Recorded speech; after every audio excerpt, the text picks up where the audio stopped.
say. And I like, when I say I live with my mom and my grandma in that house, like me and my mom shared a room until I was like 18 years old. We were never on the street. Right. You know, we struggled with bills and things of that nature, but we were never on the street, always had food to eat. You know, there are times where I'd have to, go to McDonald's to do my homework because we didn't have Wi-Fi. There was a point I had to use my hotspot to get on GTA 5 online. Can't find a job there. She finishes her neurology training in Norfolk. We're there. And then we get stationed in Nellis Air Force Base, Las Vegas, and that's when I made the decision to join the Air Force.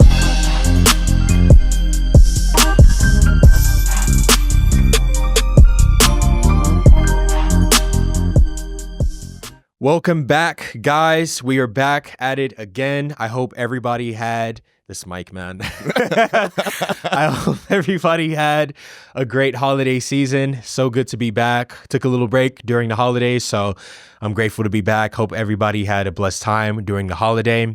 We are back at it in 2025. We thank God for a new year. Thank you, Lord, for protecting us and shielding us. So we hope you had a good time with family, but we're back at it again. Today, we are with a very special guest. This has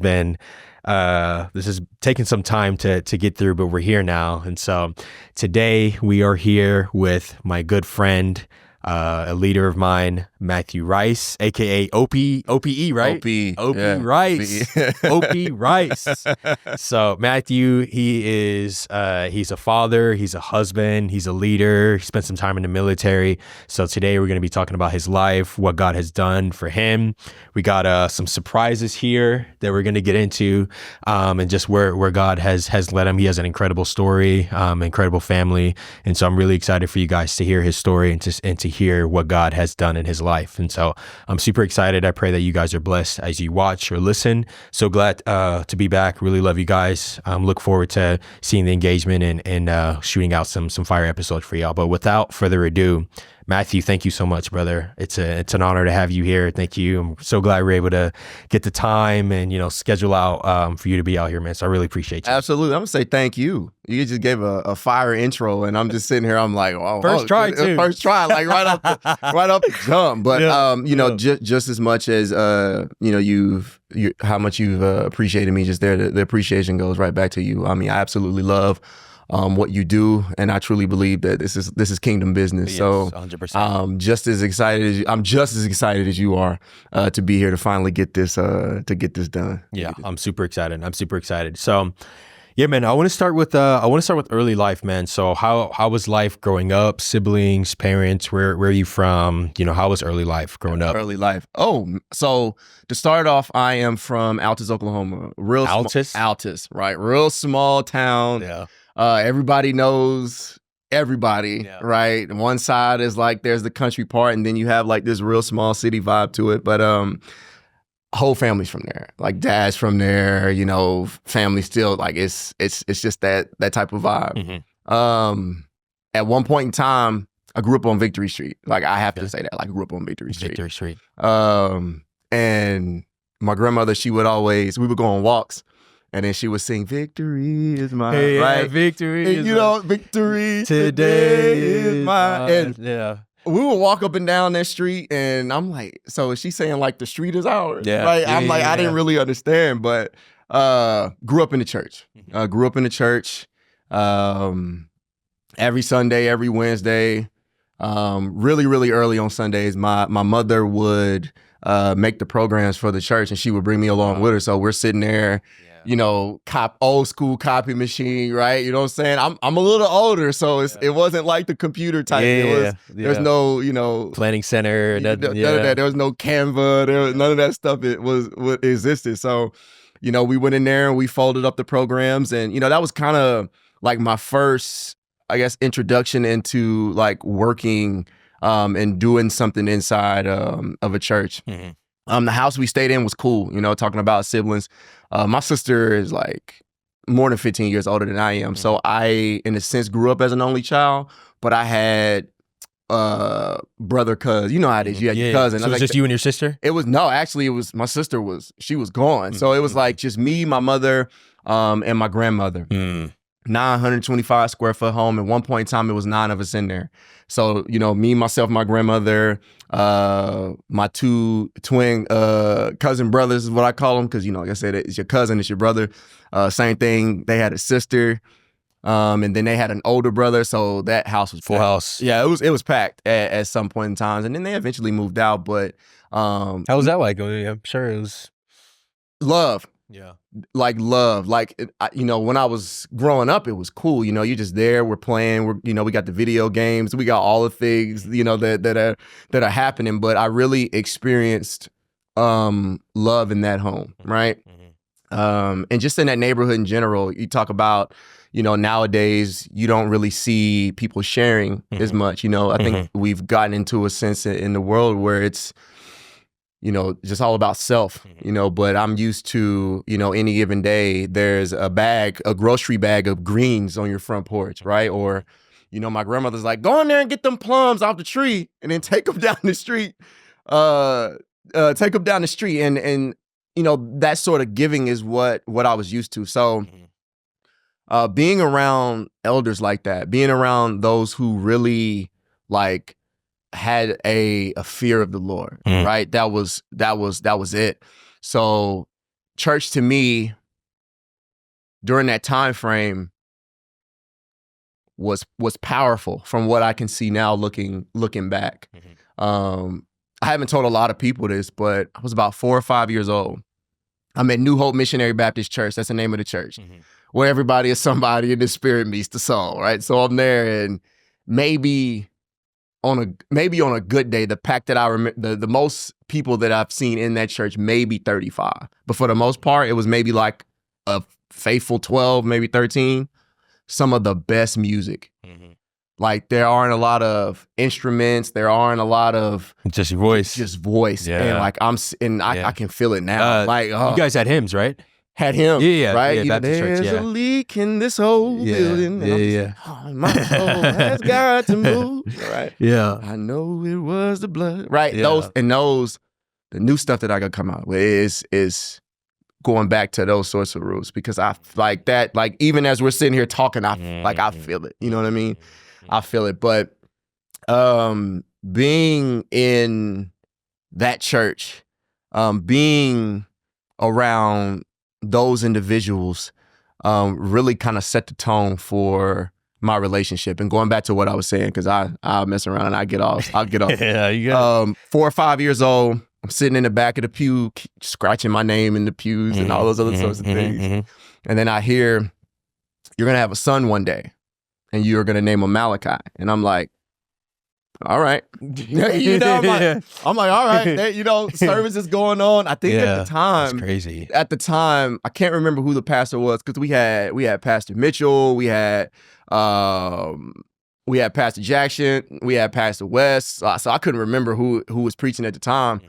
But yeah, I heard that. That's crazy. And that stuck with me until you just met him, Malachi. Yeah, that stuck with me. So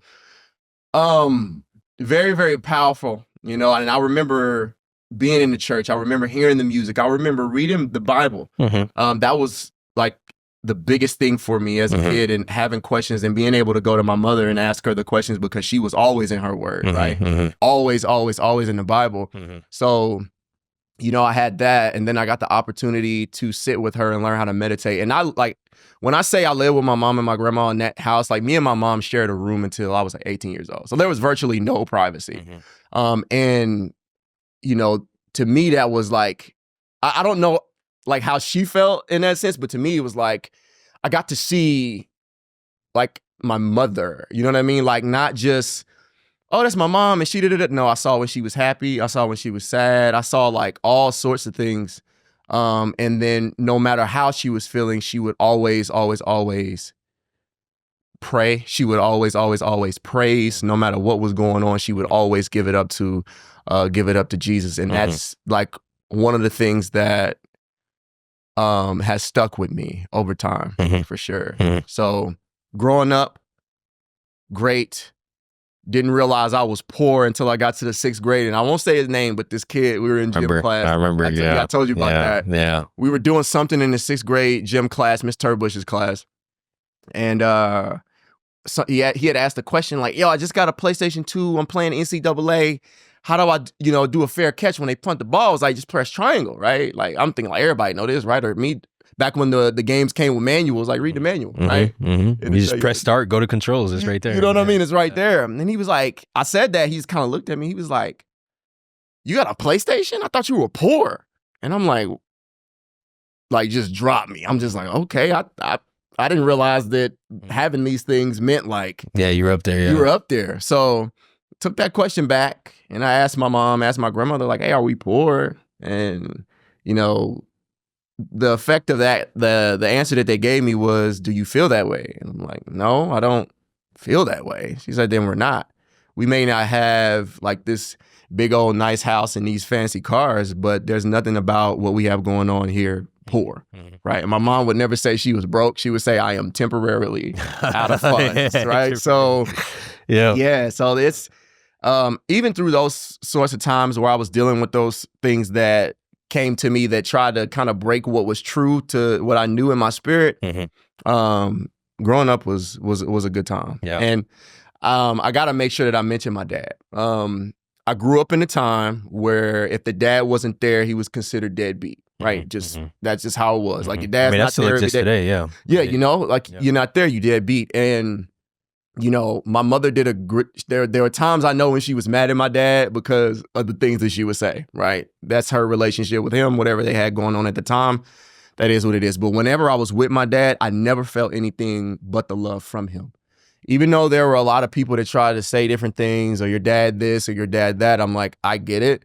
But I know now that was God shielding me from everything that everybody else had to say to try to make me hate or make me feel a certain way about my dad. And, anytime I was with him, it was always love, always love. And he taught me some valuable lessons, right? That's for sure. And then as I got older, I got to ask him the questions that I needed to ask him. And then now, man, I call my dad right now, FaceTime him, let him know what we're doing. Like, we are that close, right? So,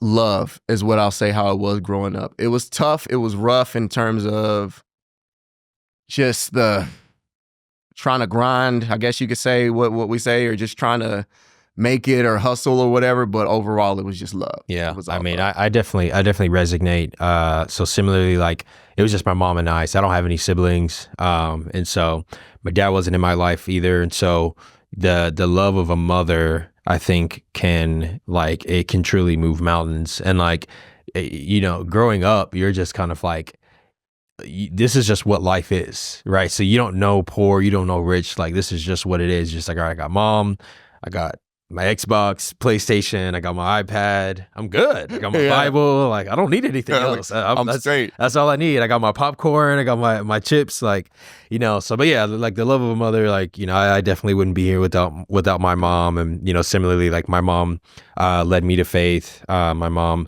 is a prayer warrior. I remember I'd wake up 12 a.m. she's praying, 3 a.m. she's praying. I swear she didn't sleep. Like, growing up, I was like, she was just like she just doesn't get any sleep.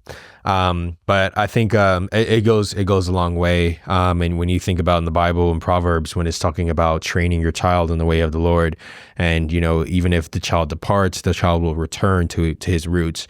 But I think something that's being attacked today is the nucleus of a home. Yes, I think that's what the enemy is attacking, because the picture that I feel like our world has in terms of what a family should look like is based on what they see, and it's based on their neighbor and with their friend or somebody that they know, rather than how God intended it to be. And I get, right, not everybody believes in God, not everybody's a believer, but like when I have conversations with people, when you sit down, right, and just, throw away feelings and emotions for a second, when you just sit down and see the structure that God left for us, right? Yes. There's no way in your right mind you can disagree with how God laid it out, with husbands loving your wives, training your kids, protecting your kids. Like, the Bible literally says for the man to die for his family. Yes, absolutely. So it's just like, I just don't there's literally no way, even if you do not agree with all of God's morals, the Bible, whatever, there's no way you can sit down and read that and be like, oh, I disagree with that. No. Right. And so I think the nucleus of the family is such an important thing. And like with me, you know, I'm growing, you know, I'm very young, but, you know, on my own now, figuring out life. But like through my mom, like I've just been able to be blessed. And you mentioned like the love, you know, we didn't have much, right? But I knew that I was loved. I knew that my mom cared for me. I knew how much she was sacrificing for me. And that does something to you mentally, right? Yeah. So like I was instilled with working hard. And like, I think it's a really good gift that God, it's a great gift, I would say, that God allows people like me and you to grow up in these situations. Because I met people that they had the money, right? They had the big houses. They had all of those things. And they literally told me I would trade it all away if my dad can be home because he's always working. Mom always had something going on. My siblings were never home. And so it was just like I had to raise myself in a sense. And so like I know like, and that taught me, right? Money is great. We all need it and we all work to be stable. But when people say there are things that money cannot buy, there are things that money cannot buy. You Absolutely. Cannot buy love. And a lot of people, they try to do that in many different forms and ways, right? But, you know, the love of a family, the love of a mother, the love of a father, like you can't buy that. And I think, again, like I wouldn't be here today if it wasn't for my mom. And God uses our parents to administer the gospel to us, right? Because, and we'll get a lot more into it now about, you know, being a parent, but, you know, God being our father and God, you know, like for me, again, like I didn't have my father, my earthly father, but I tell people I had my father, right, that took care of me because, you know, we were never on the street. Right. You know, we struggled with bills and things of that nature, but we were never on the street, always had food to eat. You know, there are times where I'd have to, you know, go to McDonald's to do my homework because we didn't have Wi-Fi. There was a point I had to use my hotspot to get on GTA 5 online. Hey. And it worked. And I was fine. Like I was not complaining. Like, and because I remember, you know, it sucked and I was like, dang. And then something was just like, why don't you just try your hotspot? I was like, there's no way it's going to work. And it worked. And it worked. And I was completely fine. Yeah. And, you know, and so, but you made it work. Yeah. You made it work. But at the end of the day, like it sucked, but like we had each other. And most importantly, we had God. You had God. And it's a powerful thing because, you know, it made me think of the scripture, but like how much more is he going to take care of you? Right. The birds, they're not worrying about, they can't even comprehend, but you're in this situation. And although, you know, you're struggling in the sense of if someone were to look at it in a worldly aspect, but he has you. Like, and that is so like, just keep like, that's the security. You know what I mean? That's the security. Yeah. So. And I think that's the difference between people that struggle and have the peace and the love of Jesus Christ and people that don't. That's why it leads to alcoholism. It leads to addiction. It leads to suicide. It leads to a lot of different things because these people don't have, like my mom and I talk all the time, right? And, you know, we see these big houses, but you know, my mom always tells me like, you don't know if that person can sleep at night, you know? Yeah. You know, you don't know what's going on in those doors. And like, we see a lot of millionaires that, you know, they commit suicide, right? They get into addiction, they get into all these things. And you're like, you have all the money in the world, but they don't have peace. That's the truth. Right. And there's still something missing. It reminds me of the rich man in the Bible, right? That, you know, he had all the money, he followed the law and everything, right? And he came to Jesus and said, you know, what do I need to do for eternal life, right? And Jesus says, you know the commandments, right? And he lists them out and he says, well, I've kept all of those things ever since I was a boy. What else am I lacking? And so that shows that him doing the commandments and doing all these good things wasn't enough. And Jesus says, sell everything that you have great treasure in heaven, and come follow me. Right? And that's the thing. Follow me, right? But to me, that makes me think about, and then Pastor Mitchell from 2819, he had preached something to the same effect as this, and you know, reading from that word, and dependency was the thing that had came to my mind, and it was like, well, Job lost everything, right? But didn't for 1 second say, okay, I'm not following anymore. Right? I'm done. And I'm like, well, what is it that was so great, right? That you could be staring Jesus in the face, right? In the physical, right? And he tell you these things, but then you can't because you have great wealth. And I don't ever want to get to a point where I have all of these things and then I lose them and then I crumble. Mhm. You know what I mean? Mhm. It's like when we were talking to Luke. Shout out to Luke, by the way. If you watch that. Luke. Yeah. Just had a baby. Just Shout had a out baby. Forrest. Yes, we let's love you, go. Forrest. We love you, Forrest. Yeah, we love you, Forrest. We realize how rich we actually are. I did it again. I looked at the. You looked at the. It's all good. we realize how rich we are. Yeah. No pun intended for your name, right? We recognize how rich we are. Yeah. And I think that we really can get caught into the loop of, just asking God for things. And I've been there, and I'm not going to sit here and be like, yeah, I've never done that, right? No, this is something that I've really had to work on, was like being very materialistic, right? Mm-hmm. And the prayer went from, please let me get a promotion at the job, please let me get this house, there's nothing wrong with the house that I'm in right now, but it's, please, I want a bigger one. Please, my car is not as fast. You know what I mean? Those sorts of things. The prayers went from that to, Lord, if I ever lost this, I don't ever want to lose you, right?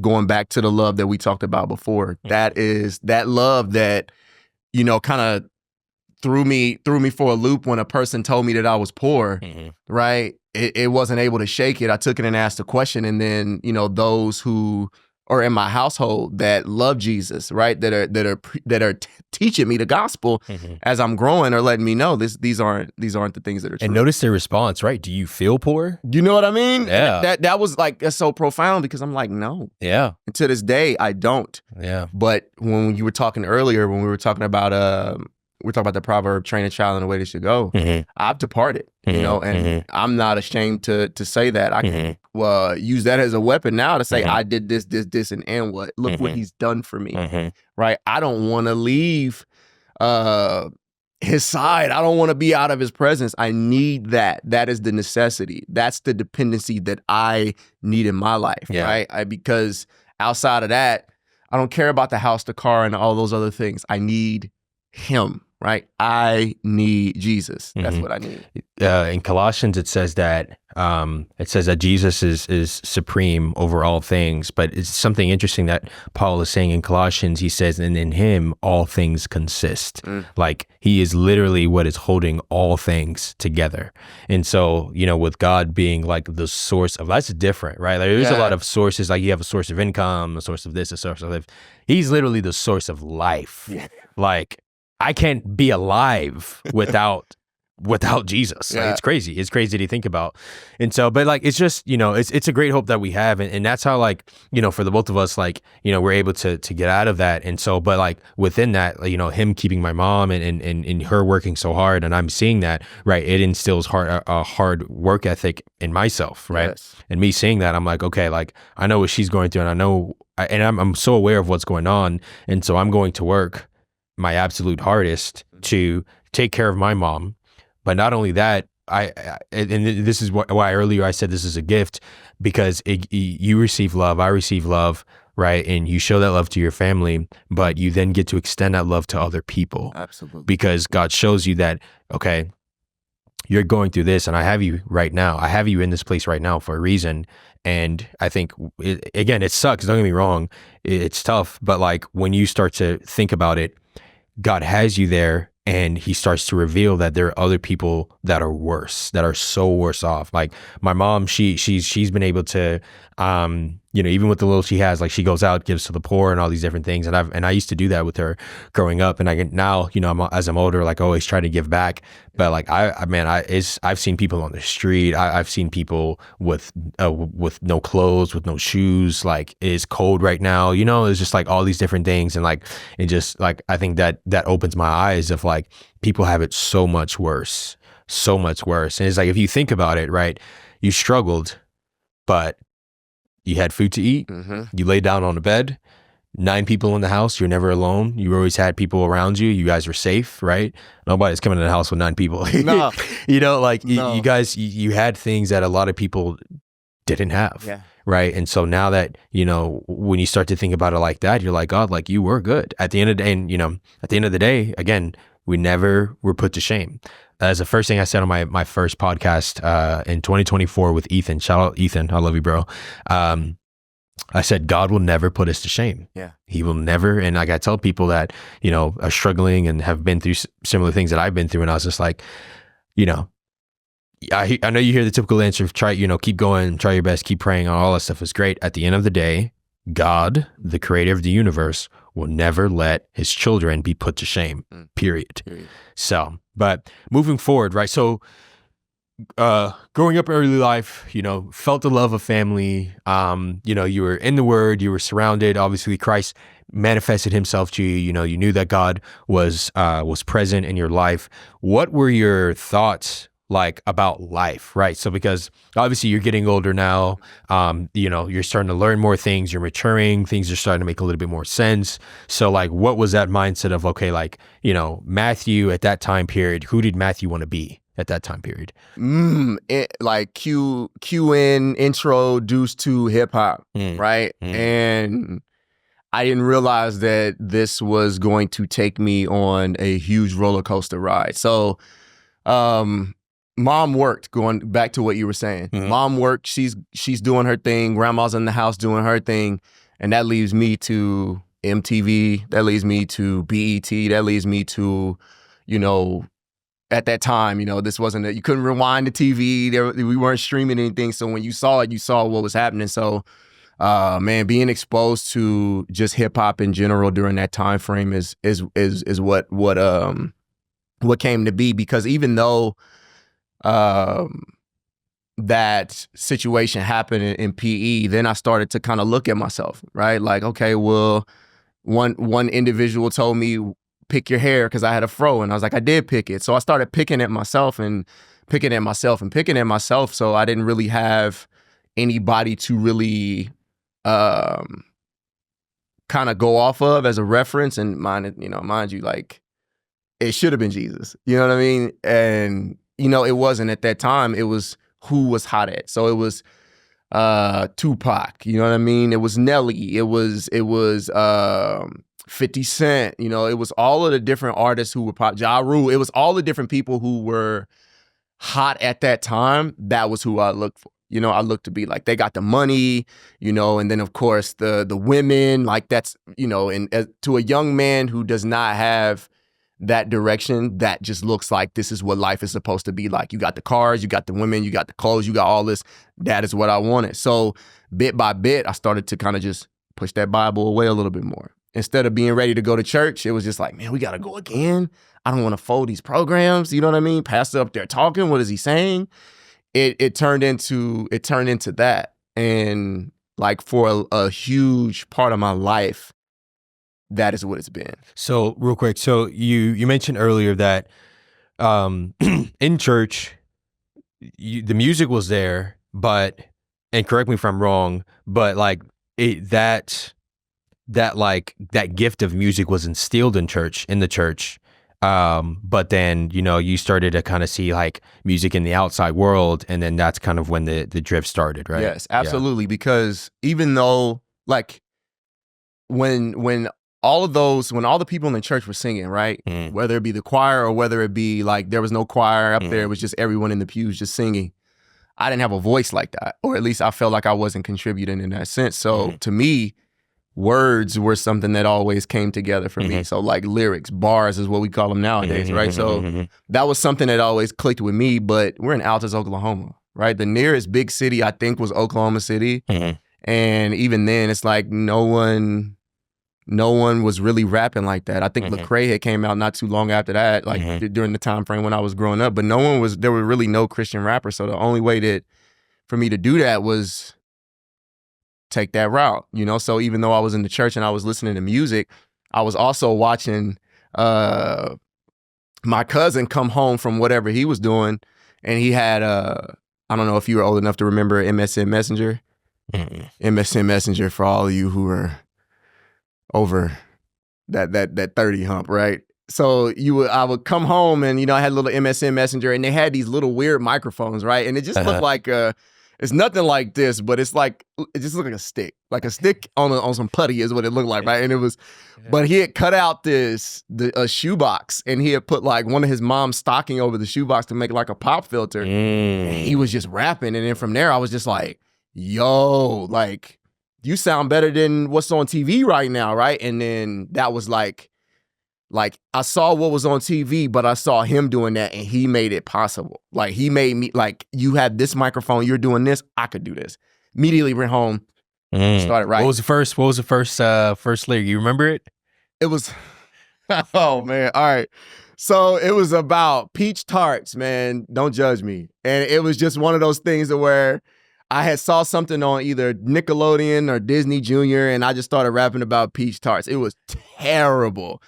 Like Pop-Tarts? No, like the little tarts. Like it was like that. Like it wasn't Pop-Tarts at all. It probably would have been cooler if it was Pop-Tarts, but peach tart.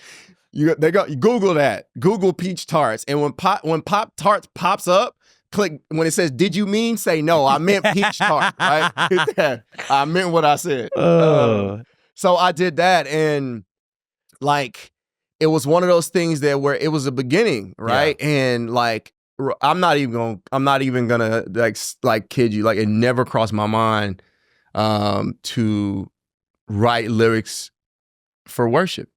It never crossed my mind until I was an adult. You know, it never crossed my mind. So I was like very, very influenced by the streets. So like after like I wrote the peach tart thing, you know, once we got some equipment, we were able to record. Then I think the when I remember, it was around the time I think that Lloyd Banks had came out, right?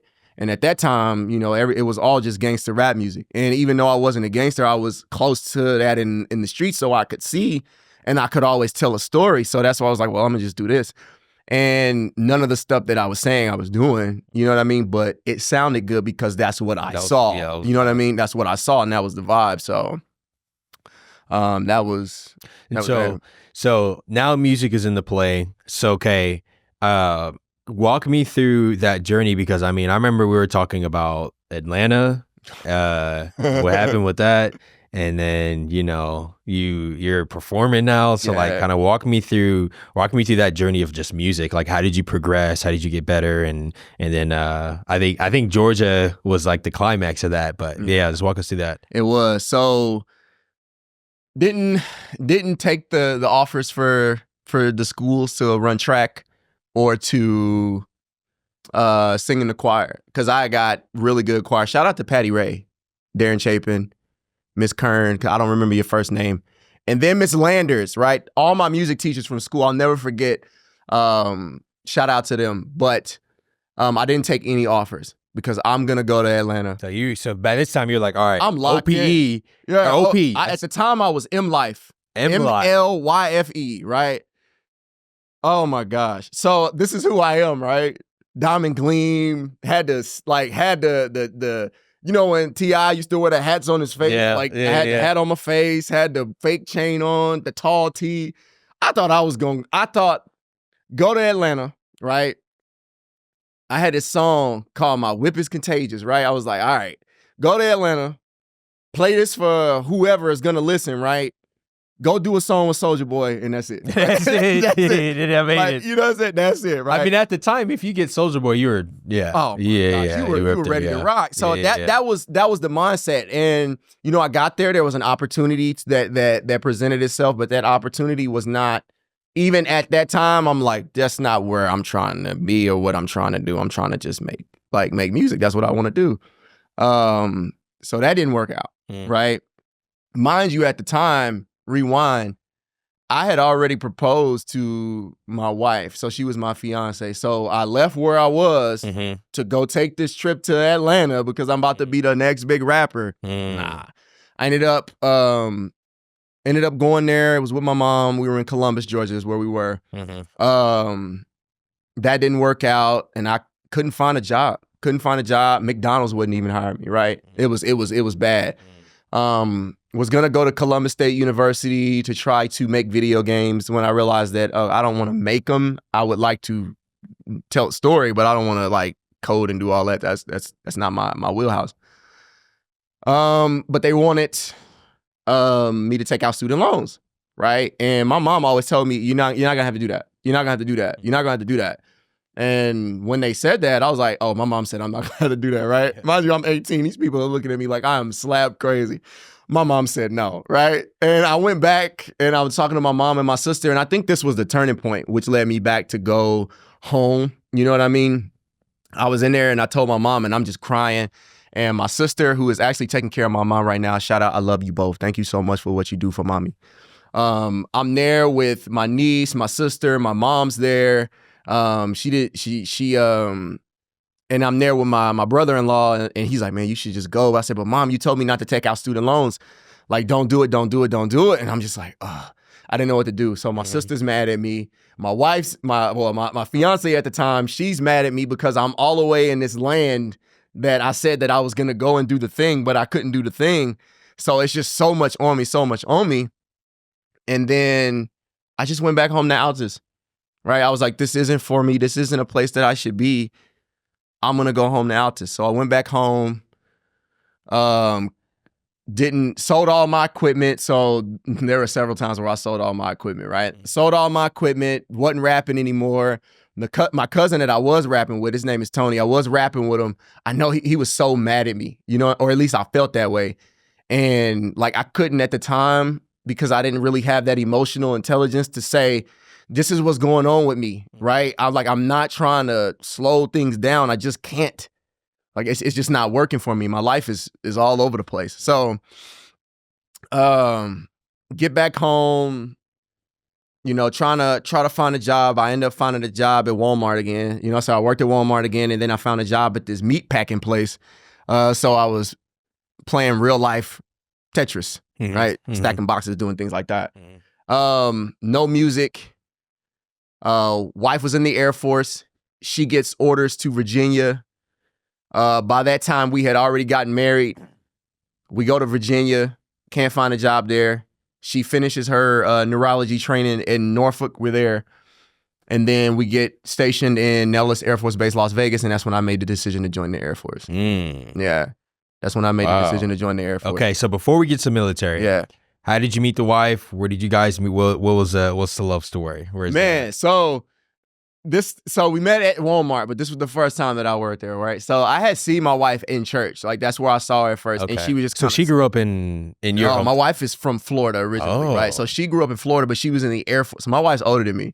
Yeah, about 4 years. So she was already. I like to say, she was a grown woman. That's a grown woman right there. You know, you're gonna go up and just spit some little game. You gotta be on point. Come correct. So you gotta come correct. But I remember, you know, I saw her and just kind of the look on her face, and I had seen her before. I had actually tried to talk to her, and I was like interested. You know, just like, okay. But I had started dancing on the praise team, right? And shout out to Chandra and everybody else that was on that praise team. She had like a nice playlist of music that we could dance to, that we could actually move, and it felt so great. You know what I'm saying? I'm back in the church again. You know what I'm saying? I love this group of guys that I'm with. I love the gals that are there too. I love Chandra. Like everything is like great. And then one day they walk into Walmart, and I worked in electronics with my boy John. Shout out John. And we're there, and then I look at her, and then she look at me, and then I just start cheesing like. She, you know, like, ho, like, hi, you know what I mean? Like, I don't know what to say to you, you know what I mean? But I'm just like real, like, cheese, grinning. And then, you know, later on down the line, Chandra was like, I saw the way she was looking at her, and in my mind, I'm like, no, absolutely not, you know, but she couldn't get in the way of that. But, you know, I talked to her. You know, hi, my name's Matthew. It was simple. It wasn't like, it was literally the most innocent thing that I'd ever been a part of, right? And I had just got out of a relationship. So she would come in and I mean during my shifts. She would come in during my shifts and we would just talk the whole shift, right? And I'm like, dang, I should be working. Yeah, you know what I mean? I should be working. You know, but my manager, her name was Angela, and Angela, she didn't bother me about it. It was almost like she was there just to be like, hold the door open for this to happen. But anytime I was there, my boy John was working, he'd be like, there she go, I got you. So I would be there and we would just conversate. And then that conversation led to me asking for her number. So the rest was history after this. But she had walked out right after we had got done talking, and I'm sitting next to John. John's like, well, aren't you gonna go ask her for her number? I was like, what do I say? Right? You know what I mean? Yeah. Once again, this is a grown woman. Like, what do I say? He was like, just ask her for her number. So I'm like, okay. So he said, hurry up because she's probably already out of the store. So I got my blue vest on, man. I'm sprinting, right? Walmart, always low prices. So I'm sprinting. And then she walks out of the door. I see her walking. She's in the crosswalk. She's about to, get into like deep into the parking lot. And then I said the dumbest thing, Rich. The dumbest thing. I said, hey. I said, hey. Right? Do you text? That's what I said. That's the question that I said, right? And thankfully, like, she says she doesn't remember, but I think she's just trying to protect my feelings. And she turns around and she just looks at me and she just kind of turns her head to the sides and just laughs, you gotta be kidding me. She's like, are you asking me for my number, right? And I felt like Bobby Boucher and the Water Boy. I was like, yes, that's it. That's it. That's what I'm asking you for. I'm asking you for your number. And then the rest was history after that. Oh, my goodness. So that is so Walmart. funny. We met at Walmart. Dang, it's always Walmart, man. It's always Walmart. Shout out Walmart. Shout out Walmart. Shout out Walmart. Every time I pass by, I'm just thinking about her. Without Walmart. I had a little experience at Walmart a couple of years ago in Mesquite, Texas. So shout out Mesquite. Shout out Mesquite. Hey, okay. So she was in the Air Force. She had to move around. You guys were married at that point, right? Right. Okay. How was that like? I mean, so real quick, how was like, all right, I'm going to marry this girl. I'm going to propose, get married. Like, how was that process like? When I proposed, I told my mom, I was like, hey, Mom, I'm going to ask her to marry me. And then I'm going to bring her in here after. Because they already knew her. Like, she already met the fam. She already met my grandma. My grandmother loved her, right? I miss my rest in peace, Granny. I love you so much. Like, she loved her so much, like to the point to where she would be like, I don't want to talk to you. I'm like, oh gosh. But I told my mom, I was like, I want to marry her. And the question she asked me, she says, do you feel that you feel God talking to you on this one? And I said, yes, Mom, I do. And when I asked, she said yes, obviously. She said yes. And then when we both sat down and I told my mom, she was like, this is good. She was good and I was good. And, nothing stopped it. So that part it felt great because I had the support of my mother. Because you got to remember, I don't know if I told you, but I was 18 at the time. When you proposed? Yeah, I was 18. Oh, wow. So we got married when I was 18, January 2nd, 2009, and then 14 days later I turned 19. Wow. So it was like you knew, like as soon as you saw her, you're like, okay. I knew. I knew. And I don't advise anybody to just go and do that. Yeah. But I knew. Right. I knew. Yeah. And it makes sense that she would be the one to have Malachi, especially after the Lord told me that this is to be. It's an amazing time. Like to be with her, to be her husband, and for her to just be as loving as she is. Right? Yeah. I don't think she knows like how much of a role that she plays and how strong of a role she plays. In before we had children, like that's like my person. Like that's what they say, the rib. That's my rib. So. Absolutely. Yeah. So okay, you guys are married. So how long? So okay, you guys are married. Was she in the Air Force at the time? Yeah, she was in the Air Force at the time that I met her. Oh, yeah, okay. She was in there. Yeah, okay. She was. That's why I said she's a grown woman. She already had the career, and she's super smart. So she already had the trajectory going. Yeah. Okay, so she was in there, and then she got stationed out. You guys were together, and so. When did the interest start of like, hey, like I'm actually going to look into the Air Force? When did that start? I can tell you my dad was military. So I've been like multiple members of the family military, like military family, if you will. It was one of those things where I was like, I'm never doing this. Yeah, you should never say never, right? That's exactly what happened. So the thought did not cross my mind until we were driving. We were going somewhere to eat. We're already in Vegas. And she had a little green Suzuki. I'll never forget. We're getting ready to go out the gate that's adjacent to Craig and Las Vegas Boulevard. Go over one speed bump. Boom. right? And I'm like just sitting there because I'm down and out. At this time, I don't have a job, right? So I'm like being supported by my wife. So I'm like, this is terrible. You know, I got people in my ear telling me, man, don't work, man, don't eat. And I'm like, I'm trying. Like, what you want me to do? I can't snap my fingers like I was trying to do in Atlanta. But I hit that second speed bump. Boom. Hey, I'm going to join the Air Force. She said, are you sure? I said, yes. Can we go to the recruiter? So I went to the recruiter, and I think it was Sergeant Henline and Sergeant Busky were in there. That was it. And the rest was history. The rest was history. And so where did you go? Where did you go for basic? San Antonio, Texas. It's always San Antonio. So the Air Force, that's where it's at. San Antonio. David, I love you, bro. If you're watching, I love you. He's in San Antonio now. And so we went to school together.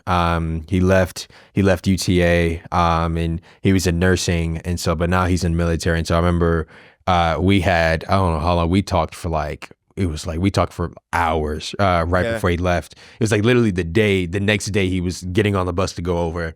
But hey, that's where it's at. San Antonio. That's the place. Shout out to you, David. I love you, bro. Hey, shout out David. Shout out Lackland, the 320 Gators, Antonio McCauley, and then everybody from the 331st when I was there as an instructor, because I did end up going back and getting a taste of the other side of basic versus being a trainee. Yeah. Okay, so you go through basic. And so, okay, so within the Air Force, did you know, because I mean, like there's tech, there's nursing, there's you know, all this other stuff. So like, did they lay out a path for you? Did you know what you wanted to do, or you were just like, all right, I'm just here? I was so desperate, and this is why I learned that you should never make a move out of desperation, right? Let the Lord do his thing. And at this time, this is the time where I told you I departed. Like it was like, I'm praying for the thing. I'm not praying to be close. I'm praying because I need this thing done. And if you can't do it, then that's the arrogance that I was on. So I was robbed, essentially, right? And I'm not saying that anybody robbed me per se. It was just the fact that I had abandoned what I knew to be true because of what I thought that I needed to obtain. So all I heard was, you don't want to be a cop. Right? You don't want to be security forces. You don't want to be that. You don't want to be this. You don't want to be that. So I just stopped looking. I was like, as long as I'm not that, I'm cool. Right? As long as I'm not security forces, I'm cool. Right? Which, you know, what I tell the folks that come into the squad with us, like, hey, don't let anybody rob you of your experience. You're gonna have people tell you that I don't like this and I don't like that, but you go through and you determine how you feel about it. Right? Don't be led by what somebody else is saying. Right? So I was just fine if I wasn't that. So they got this thing called like open, specialty, if you will. And I was open general. So I scored high on the ASVAB, but I was just so ready to go that I didn't wait for a job, right? I was just like, let's just go. Let's just get it over with. So the whole time I'm in basic, just like, I don't know what I'm going to do. And everyone's like, they're going to make you a cop. They're going to make you a cop. And that became my worst fear, right? Not what the opportunity of what I might get to do. It was just like, they're going to make you a cop. So I was like, goodness gracious. So I remember when I got the little paper or whatever, the slip, and then it was like combat comptroller. And I was like, yo, I'm not fit for combat. Like, you know what I mean? Like, that's not me. Like, like that's not my thing. So I took it to Sergeant McCauley, who was my drill instructor. And I was like, what does this mean? Right? And he was like, calm down. You're going to be pushing papers, right? And I was just like, whoa, yes, right? Paper pushing. I can do that. And it just ended up being a fancy term for like financial management is what it was, right? So I was happy that I wasn't a cop. Didn't really know what combat comptroller was, but I was cool. So that's how that happened. Yeah. And so how long were you in the Air Force before? Because you were in the Air Force, left, and you said you came back to be an instructor, right? So I was in the entire time. I just left the financial management career field to go be an instructor. It's called at the time, because they changed things so much. It was called a developmental special duty. And I ain't gonna lie, like I was so depressed, like in that time being in finance, and I met some close brothers while I was, moving back and forth, whether it was deployment, whether it was things like that. But I did 8 years in financial management, met some amazing people, didn't necessarily take to the job so much. And then the last 4 I spent as the military training instructor. And that is like where I saw the most growth, and I seen the most things happen. And I got a lot of training on leadership and how important it is. And, when you're actually, you're gonna be you're gonna have a huge influence on the way someone's gonna start, and you start to think about what you went through and how you don't want that for them, but you want them to be equipped for those sorts of things so that if it comes around that they can handle it, but you're really hoping to set them up so that they can go higher. Would you say that was the turning point? The turning point for me. Okay. That was a turning point. And so I know we've talked about how big like faith was, right, in the military, and then you also mentioned your other religions and stuff like that. So once you were in that leadership position, that was a turning point. When would you say the turning point was when it comes to faith, right? Getting back on track and on the right path. COVID. We didn't close the training pipeline, so we were still training during COVID. And you start to just see all the stuff that goes on. And I don't mean like just in the military per se. I meant like just in the world and things that were happening. And then of course, when, George Floyd, all these things are going on, and I just started to feel hopeless, you know what I'm saying? To a point to where I'm just like, what am I doing? You know what I mean? Why am I here? What's happening? And then Bible comes into the picture, right? I need this word, you know what I'm saying? Then gospel music comes into the picture. I need to hear this, right? So that was the turning point. It didn't 100% turn me because I dropped like maybe 3 projects, which I ended up taking down during that time frame.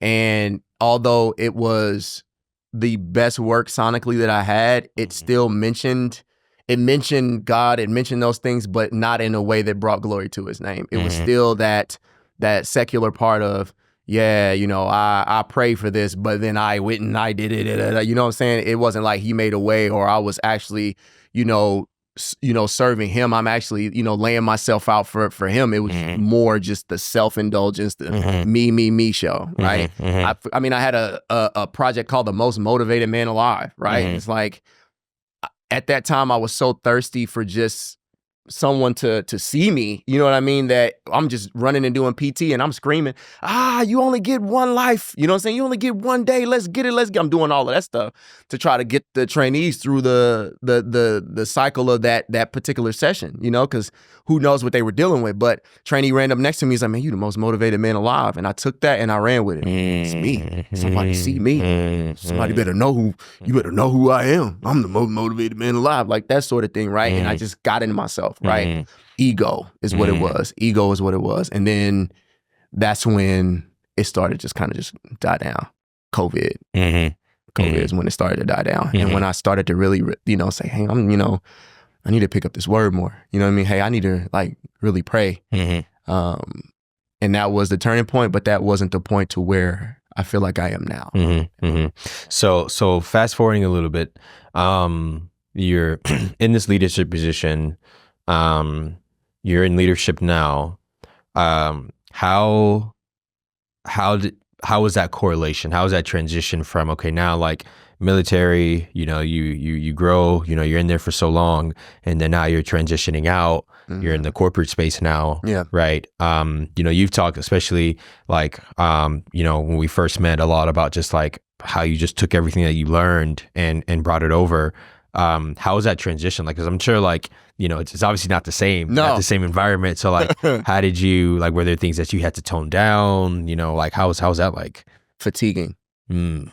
And I knowing what I know now, it was fatiguing because I still felt like when I left the Air Force and I came into that environment, I was still pretending. I still didn't really know who I was. Like I even had struggle. Like, do I let people call me Matt? Do I let people call me Matthew? Like I didn't even really know my name. I was starting Rice for so long. Wow. And then before that, I was M Life before that. And then I just went by Mr. Rice. You know what I'm saying? Even now with just, OPE, I'm just like, who am I? So it was tough. It was probably one of the hardest transitions that I've ever made in my life, right? One of the hardest transitions that I ever made in my life. And not to mention during this time now, like I have 4 children, you know what I mean? So as I'm adding these children along the way, like, my oldest son, like there was a point in time in his life where he didn't know who Jesus was, you know what I mean? And that's scary. Like when I look back at that And when I say I transferred a lot of that stuff over, it was kind of like sobering to take me down off of that high horse of that ego. Because a lot of people will say that they got rid of their ego, but they just really put it in different areas of themselves. It didn't go anywhere. You still full of self. Yeah. So like that was a thing that hit me hard. I'm like, man, my son don't even know who Jesus is, and I do. And I'm sitting here and I'm not, you know what I mean? I just, worst feeling. Yeah. Worst feeling. So I wanted to transition to that. So we've gone through like a lot of stages in your life, but when firstborn is Malachi, right? Firstborn is Malachi. Yeah. So when you were holding Malachi in your hands, right? Let's walk me through that. What shifted? That was a traumatic experience because of the birth. But when I first held him in my hands, it was like nothing mattered. Like nothing else mattered. I was like, yo, you're here now. But with being so caught up in just the job and being so caught up in I got to make the next rank, I got to do this and I got to do that, it was almost as if, and I'm just recognizing this now as I'm talking to you, it was almost as if when the Lord told me that I would have this son in the name of Malachi, it wasn't that significant because I was so focused on everything else that I missed that part. So the part to where I'm a child and he tells me this to where I'm holding this child, right, is like, you know, because I'm so focused on trying to get to the next. Hustle culture is what I hear it's called now. That's what I'm so focused on that I missed that part. I missed that part. Yeah. So now moving forward with the family, right? So at this point, I mean, you've gone through so much. You've matured and going through work and everything, to where you are right now, right? With being the leader of the home, being a husband, being a father. How has God shaped you, and how has he builded you up to be at this point now to where you are a solid figure, a leader in the home, a leader as a husband, a leader as a father? How has he shaped you to get to that point right now? I think by gradually just showing me that he is exactly who I need, right? I mean, something as simple as when we had that talk that one day and you had asked me that question, like, hey, do y'all do this here? I'm like, you know what I mean? Like, no, what are you talking about? But, you know, and at that time, as I'm driving back and forth, I'm having these moments, I'm having these encounters. And, you know, for the most part, changing like what I used to do and what I used to listen to, he was starting to take those things away. So for me, I idolize rappers. Now I don't listen to rap music like that because it's for me. And then I'm not saying that others shouldn't. I'm just saying that for me in my journey, the idolization of these rappers has got me to a point to where I can't listen to it. Right. So you'll hear me listening to, you know, lo-fi Christian music, or you'll hear me just listening to like anything that has to deal with with that good sound doctrine is what I'm listening to, podcasts, things like that. And, you know, as I'm going and I'm driving and these things are starting to happen, as I'm getting stronger, I can feel the weight of the world that we're not in, like, and him just being that more of what I'm depending on. Shaping me in that sense. So now it's like, okay, let me go home and make sure that my kids know that the greatest gift that I'm ever going to give them is the same gift that my grandmother and my mother gave me, and that's sharing the gospel of Jesus Christ. Like, Jesus is what you need. I'm going to leave you with the stuff, but if something happens and, you know, you weren't able to get to whatever policy, you weren't able to live in whatever house, drive whatever, you know Jesus, right? That's what you need. So a complete 180, not 360, because if you do a 360, you're in the same spot, but a complete 180 to where, like, in this house, we serve the Lord. You know what I mean? That's for me in my house. You know what I mean? And it's not one of those, oh, I don't get to do this. It's like, no, I get to do this. And as I'm reading and as he's showing me things and as I'm starting to understand the world around me now, like, I will always remember my mother say, do as though you're doing for the Lord. And that never dawned on me. So this whole entire time as I'm working, you know what I mean? I'm just working to get to the next thing. I'm working to get to the next spot, the next promotion, the next job, the next this and next that. And I'm missing out on the assignment. Right. I'm supposed to be talking to this person. I'm supposed to be, you know, I'm supposed to be being a salt when I need. I'm supposed to be being a light when I need. I'm supposed to be doing these things. So now it's game on. I'm 35 years old. The time is up for, you know what I mean? The time is up for anything else. Yeah. So wrapping up here, I know we're at time. Just a couple more things with work now, right? You're in a leadership position in terms of, you know, being able to train the next generation or the next class or whatever, right? how, like, so where you are now, right? Your story, what God has done for you. What is that heart and that passion when you are having a group of 35 or 40 or 100 or whatever it is, kids that are just coming out of college, moving to a new city, don't have a clue what's going on. Like, what is that passion and that drive to where, you show up to work every single day, letting them know, like, hey, like, I'm here for you. Yeah. I'm here to build you up. What's that drive and passion like? To the max, at its core is once again, I think how we started the story off is just love and spreading that love to where I ain't got to hit you over the head with the word, but I'm going to say something. I'm going to drop a nugget off and you may not understand or you may not pick it up, but that seed's been planted. So that's what it is for me in that sense. So now I feel like wherever I go, whatever's happening, these seeds are getting planted. Rich may come by and water it, but then our Lord is going to be the one that brings forth the growth. It out. Yeah. So that for me is comforting because now I don't feel the pressure of trying to progress in a sense of going up a chain and position and things like that. But I feel like, no, we got to go out here and we got to spread this word. Yeah. You know what I mean? Yeah. So that's that. And then of course, like, that bleeds into how you do business, right? Like, you can still be a business person and love the Lord. You can still be in whatever position and love the Lord. Like, 100%. It doesn't just, there's not like a side. It's just me coming to the realization that, I can still do these things and be effective in these others' lives. 100%. So, like, I don't want people to, if I can help you with something and I have the power to help you with something, I'm going to do that thing for you, right? Or if I see something or if I see a way that you're headed, I'm going to talk to you about it. Like, it's not going to be a thing where I sit back and then wait for the situation so that I could be glorified. No, like, I want you to be the best that you can be, you know what I'm saying? And follow what you're supposed to follow so you can get to where you're supposed to be going, right? I feel like that's how the body works. I'm not going to be... I'm not going to be jealous of my brother, you know what I mean, for having this fire podcast. No, I want to be able to help, you know what I'm saying? I want to be able to sow into that ministry so that the gospel can continue to be spread. You know what I mean? Like, and that's how I feel like that's the team. Like, that's how I feel. That's what it is. Yeah. So wrapping up here, we got merch, y'all. Yes. So walk me through, what's this on the back? Seek the Lord or seek the Lord and his strength, seek his face continuously. It's First Chronicles 16:11. So walk us through this, man. What's the story behind this? So the cross represents the T that's on there, right? So the cross represents the T that's on there. It's called the only resort. Okay. And most people, and I say this from where I've come from, and hopefully what I've captured or what I've said is that I've only really looked at Jesus in a sense is just, the last resort. If I fail, if all else fails, I'm gonna just pray.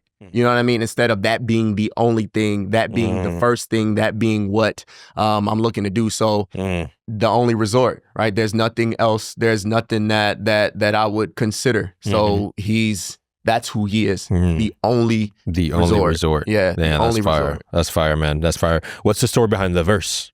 Oh, that's the verse that's on my watch. So seek has always been one of those words.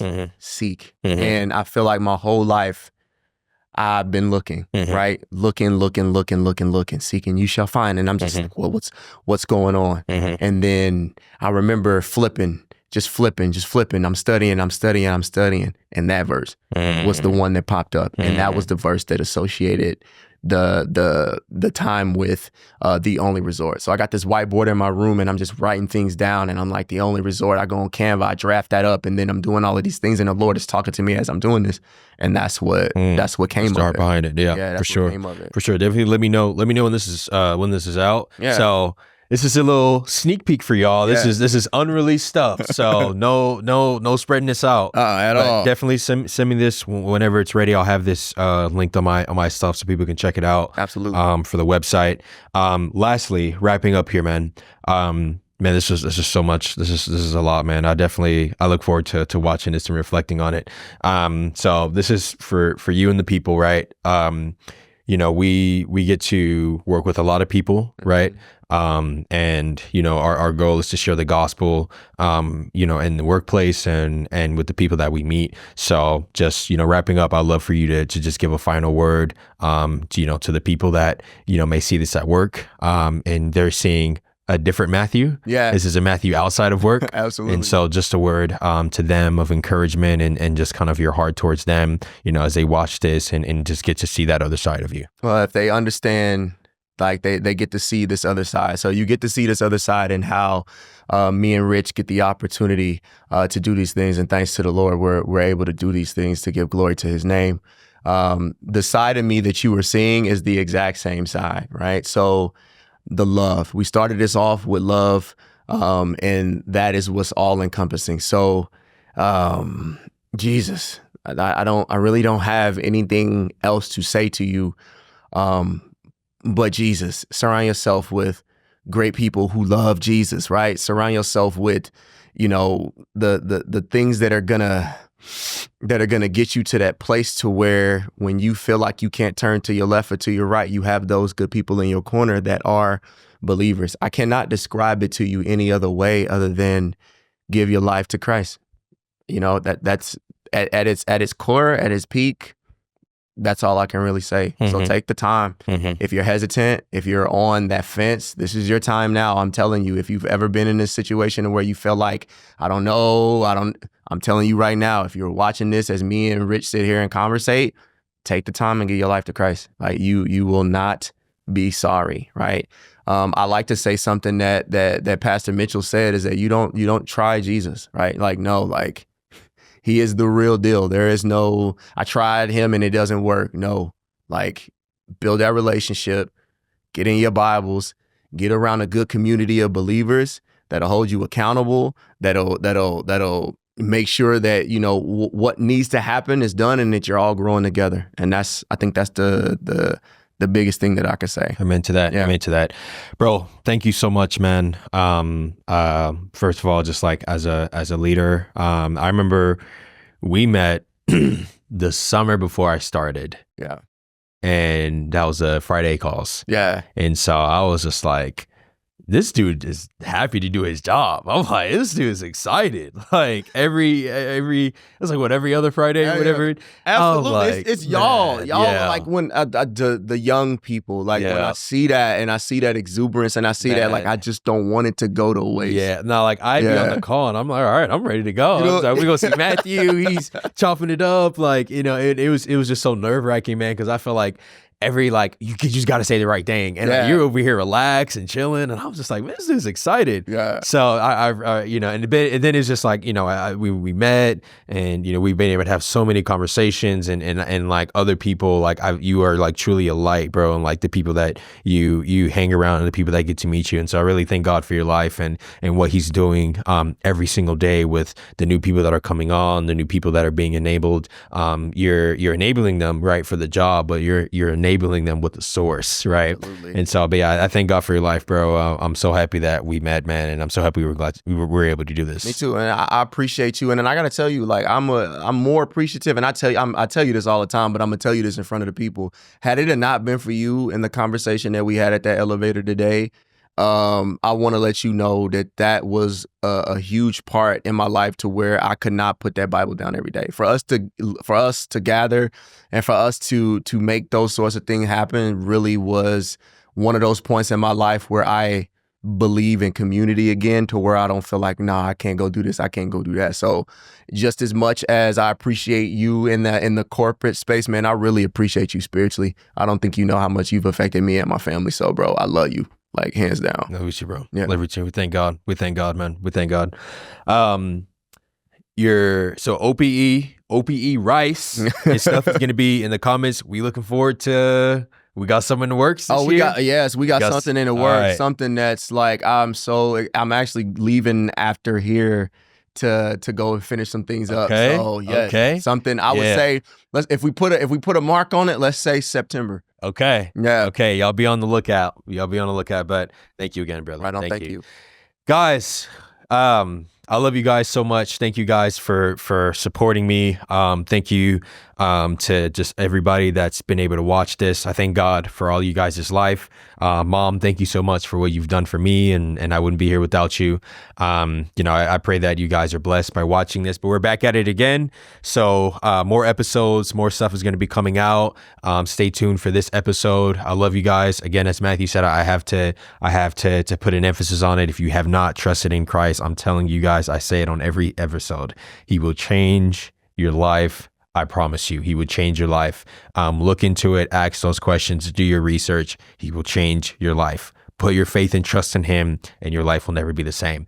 But without further ado, before I talk too much, because I'll talk too much already, I love you guys. I'll see you guys on the next one. God bless.